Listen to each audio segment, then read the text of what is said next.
Welcome to today's deep dive. We are really excited to have you with us because we've got a fascinating topic lined up. We really do. It's one of those stories that just keeps twisting. Yeah, exactly. So today we are tracking the long shadow of anti-government defiance, specifically in the rural inland Northwest. Right. But We want to see how this really localized frustration like anger over land and resources, how that evolved over the decades into something much, much bigger. and we are relying on a ton of primary source material for this deep dive. We've got court records, local newspaper clippings from the 70s, and some really vivid firsthand accounts. Yep, it's going to be a very sober, factual look at how a grievance can kind of curdle into extremism. But before we jump in, a quick note. Important note, yeah. Since the sources contain a lot of politically charged history, left-wing, right-wing, all of it, we just want to be super clear to you listening. We are absolutely not endorsing any of these viewpoints. Exactly. No sides being taken here. We are just impartially reporting what the historical record shows, so you can make sense of it yourself. Right. So normally you might think of a map of the United States as this neat, orderly thing. You see a state line, and you assume the laws from the capital fill up that whole shape. That's a nice theory, anyway. But when you actually drive into the dense forests of North Idaho and the surrounding areas, that map is kind of deceiving. The physical geography just actively resists top-down authority. It really does. The landscape itself plays a huge role in this. Yeah. And to understand how this works, I actually don't want to start with the grand political movements. I want to put you right in the middle of the Nez Perce National Forest. The year is 1976. Oh, this is such a revealing starting point. It's wild. Yeah. So imagine you are one of two young U.S. Forest Service workers, Nicole McKenzie or Gary O'Malley. You're out there just doing your job. Right. The official report says they were 4 chains up the hill running a chainsaw. Exactly. Just taking tree samples for a tussock moth study. And suddenly, 3 people just emerge from the brush. It's a local family, the patrons, Floyd, his wife Elsie, and their daughter-in-law Barbara. and they are pointing scopeless hunting rifles directly at your stomach. Yeah, Mackenzie's contemporaneous statements are just visceral. He specifically remembers staring down the large black bore of the rifle aimed right at his gut. Yes. And there was a young boy with the patrons, and he asks Barbara what the guns are for. And her reported reply is just chilling. She says, "It adds a very nice effect." Wow. So they forced these federal workers off the land, and their claim is that the researchers are trespassing on their unpatented mining claim, the Gold Point mine, Right. which sounds completely crazy on the surface, right? Pointing a gun at a guy studying moths. But there is a mechanism behind this. Why did the patrons feel legally entitled to do this? Well, it's really a collision of centuries. You have to look back at the 1872 General Mining Act. Okay, the 1872 Act. Yeah, it was designed to encourage Western settlement. It allowed citizens to explore public land, and if they found minerals, they could stake an unpatented claim. Even though the federal government still technically owned the land. Right. Exactly. But in the minds of these old-school miners, staking that claim gave them this psychological sense of absolute sovereign ownership over that dirt. Okay, so then fast forward to the 1970s. The Forest Service starts heavily enforcing modern environmental and land use rules. Right, so you've got this 19th century frontier mindset violently slamming into a 20th century bureaucratic reality. So to the patrons, these weren't scientists. They were agents of an illegitimate authority trespassing on their sovereign land. Precisely. And here's the wildest part of the whole thing. It goes to a federal assault trial, and Floyd and Barbara are convicted. Naturally, you held people at gunpoint. But then the convictions are reversed by the Ninth Circuit Court of Appeals on an unbelievable technicality. Wait, really? How? It's a fascinating loophole in the court opinion. The federal statute they were charged under specifically protected government workers dealing with animal diseases. Oh, and tussock moths attack trees. They aren't an animal disease. Exactly. The court ruled the government hadn't proven the researchers fell under that specific protection category. So, conviction thrown out. That is insane. I mean, think about the psychological impact of that on the patrons. It's huge. You already believe the feds are this bumbling, illegitimate overreach. You hold them at gunpoint, go to trial, and win. You feel totally vindicated. You basically beat the feds at their own game. Right. But this wasn't an isolated thing for them. If we trace their timeline backward, it's a lifelong pattern. Like, look at 1949. Oh yeah, the deer tag incident. Long before the forest standoff, Floyd Patron was cited in Wisconsin. He had a 1949 tag on his deer, but it wasn't attached in the specific way the game warden required. Okay, so a minor hunting violation. Right. And the judge gives him a very simple choice. Pay a $75 fine or serve 40 days in jail. And he chooses the 40 days. I mean, let that sink in. Who chooses a month and a half in a jail cell over $75? Someone who is fundamentally opposed to the state telling them what to do. Yeah, psychologists call it reactance. When you feel your freedom is threatened, your brain aggressively rebels, no matter the cost. It's like an allergy to authority. And that reactance, it doesn't fade. If we look at the human coda for this family, jump to 1993, St. Paul, Minnesota. They're in their 80s by now, right? Yeah, Floyd is 81, Elsie is 85. The city condemns their house and moves to demolish it. They offer them relocation money, but the patrons refuse it. Of course they do. They fight the demolition tooth and nail. They are even briefly jailed during a fire at the property. A fire they bizarrely blamed on a government helicopter, which is just, it's so telling. Everything is filtered through this battle with the state. The political and the personal were just completely fused for them. But, you know, the patrons are just one family. Stubborn, sure, but isolated. The real issue is that in the 1970s in the inland Northwest, that intense reactance started finding an ideological scaffolding. Right, it started brushing up against a movement called the Posse Comitatus. Yeah, so tell us about that, because this is where the local grievance really formalizes into a dangerous doctrine, isn't it? It is. Posse Comitatus translates roughly to power of the county. It started around 1969 or 1970. And scholars actually debate who formalized it, right? Yeah, some say it was Henry Beach in Oregon. Others point to William Pottergale in California. But the core constitutional theory they pushed was identical. Break that theory down for me. How do they legally justify ignoring federal law?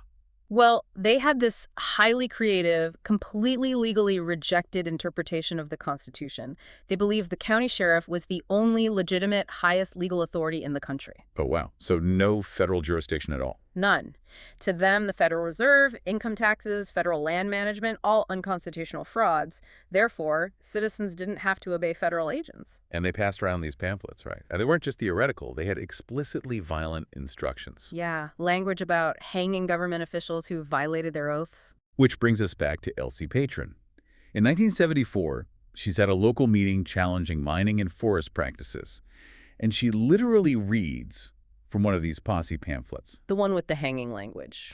And this creates an immediate fracture in the community. How so? Well, the broader group panicked. The very next day, their press secretary went to the local paper, formally named the group the South Fork Mining District, and explicitly distanced themselves from the posse. Because they didn't want to be associated with hanging sheriffs. Exactly. They told the press their aim was promoting mining, not hanging sheriffs. Though the clippings note, a few members had wanted a posse motion. That friction is so fascinating. You've got everyday folks with mainstream rural frustrations right next to an extreme faction pushing armed rebellion. And over the next decade, that extreme rhetoric just starts to normalize. Take Richard Butler in 1975. Right. He was the head of the Kootenai County Posse Comitatus at the time. Yeah, he was fighting Idaho's land use laws. Yeah. And at a public meeting in Sandpoint, he told the crowd that a .30-30 rifle made a good substitute for a building permit. He just said the quiet part out loud, in public. Exactly. When you spend a decade normalizing the idea that federal employees are trespassers and firearms are a valid response to zoning laws, you are building a bomb. And that bomb goes off in the 80s and 90s. We start seeing real violence. Yeah, in 1983, you have Gordon Call, a posse-linked tax protester involved in deadly shootouts. And then comes the big one, 1992, Ruby Ridge. In Boundary County, Idaho, just an hour up the road from Sandpoint. That was a massive, tragic standoff. 3 people died, a deputy U.S. Marshal, and Randy Weaver's wife and young son. It became a huge catalyst for the modern militia movement. It really did. But we need to clarify Randy Weaver's actual background here, based on the historical record. Good point, because popular accounts tend to blur the lines a bit, don't they? They do. They often portray Weaver as a formal, card-carrying member of the Aryan Nations compound in Hayden Lake, which Richard Butler founded after his posse days. But that's not quite accurate. No. The historical record shows Weaver's ties were adjacent. He attended meetings, but he was not a formal member. It's important to keep those lines distinct. Got it. It's like this geographic soup of different groups operating in the same area. Exactly. Like, the John Birch Society was also highly active there. We have clippings about a prominent JBS billboard near Sandpoint in 1975 pushing to get U.S. out of the UN. And they were very anti-federal, but distinct from the Aryan Nations. Right. The JBS was legal, electoral, and non-racial. The Aryan Nations was overtly white supremacist. They shared the same geographic milieu and anti-federal sentiment, but they were very different entities. So hearing all this, Gordon Kahl, Richard Butler, Ruby Ridge, it is so easy to conclude that the inland Northwest is exclusively a magnet for right-wing extremism. That is definitely the dominant narrative, yes. Yeah, but let's look at a wild counterpoint. Because in 1980, the ultimate test of this theory showed up in the woods and completely shattered that assumption. Oh, you're talking about Christopher Boyce? Yes. Let's talk about Christopher Boyce, because this completely complicates the picture. It really is the perfect counterpoint. Boyce was a fugitive in 1980 and 1981. But he wasn't a disgruntled miner or a tax protester. He was a convicted left-wing spy. He had sold highly classified satellite secrets to the Soviets. Right, because he was deeply disillusioned with American foreign policy. He escapes from a federal prison in California, and out of everywhere in the world he could hide. He goes to Bonners Ferry, Idaho. Right into the heart of the inland Northwest. The convicted Soviet spy. And he survives. He evades the FBI for over a year with local help. How does that even happen? Well, it comes down to geographical determinism. The landscape of North Idaho, the dense timber, the isolation, it rewires a community's tolerance for outside authority. Basically, the core value is just leave us alone. Exactly. Boyce took logging and nursery jobs. He blended in. In a region that deeply resents the FBI, folks don't ask a lot of questions about a hardworking guy's past. That is just incredible. So the unifying thread isn't a single political ideology on a left-right spectrum. No, it's not. The physical geography serves as a nonpartisan refuge. The trees don't care who you voted for or what secrets you sold to the Soviets. They just offer a place to disappear from Washington, D.C. The landscape is the shield. Whether you're a right-wing tax protester or a left-wing fugitive fleeing federal prison, the remote country provides the exact same function: isolation. Okay, so let's bring this into the present day, because obviously that deep-seated resentment didn't just evaporate after the 90s. No, the feeling is still very much alive today, but it looks different. Right, it shifted back toward democratic processes, hasn't it? It has. In the 2010s and 2020s, we are seeing a massive revival of rural secession movements. Like the Greater Idaho movement. Yeah. And the renewed push for the state of Jefferson. Yeah, and the state of Jefferson actually has deep historical roots. Back in 1941, armed men set up roadblocks near Eureka, California. Oh, wow. Yeah, they proclaimed a 51st state out of the timber and mining townies of Northern California and Southern Oregon. They were totally fed up with Sacramento and Salem. So why didn't it happen? Well, Pearl Harbor was bombed just a few days later, so the country unified for the war effort and the movement dissolved. Gotcha. And today we see Greater Idaho trying to move the border so rural eastern Oregon counties can join Idaho. But I have to push back a little here. Sure, go ahead. Greater Idaho is using petitions, right? They are using county ballot measures and lobbying state legislatures. They aren't setting up armed roadblocks. Right. So is it really fair to put a modern ballot measure in the same long shadow as the patrons holding guns to researchers? That's a great question. They're completely different tactics. And it's crucial to draw a firm line between democratic dissent, which a ballot measure is, and violent extremism. Okay, so how do they connect? Think of it like a pressure valve. In the 90s, the valve was welded shut. People felt they had no voice, so it exploded into armed standoffs. I see. Today, ballot measures act as a release valve. They're trying to vent the steam through the legal plumbing instead of blowing up the boiler. But the steam itself, the root cause, is exactly the same as it was in 1976. Exactly. It's the enduring frustration that rules governing how you use your land are being written by politicians in distant cities who have never set foot in your county. The resentment of urban-dominated representation. Yes. The why hasn't changed, only the how. And I should add, these modern movements are highly localized and heavily contested. It's still a very unresolved political debate today.